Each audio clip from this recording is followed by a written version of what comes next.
त्याच्यानंतर ही bearing check केली, पाहू शकता ही बेरिंग पूर्ण डेड झालेली आहे.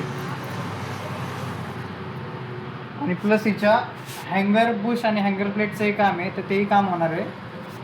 आज आपल्याकडे ओल्ड ॲक्टिवा 2 प्रॉब्लेमसाठी आली होती, जिचं की रनिंगमध्ये ऑटोमॅटिक ब्रेक लागल्यासारखं जाणवत होतं. त्यासाठी आपण बेरिंग चेक केली, बेरिंग रिप्लेस केली.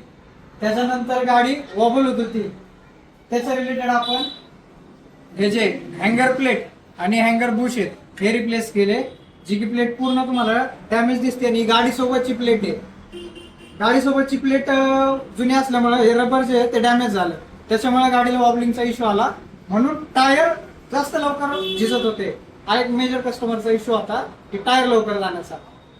त्यामुळे आपण या 2 गोष्टी रिप्लेस केल्या, त्यामुळे वॉबलचा इश्यू सॉल्व्ह झाला. आणि जाम व्हायचं कारण ही बेरिंग रिप्लेस केली, प्रॉब्लेम ऑटोमॅटिकली सॉल्व्ह झाले.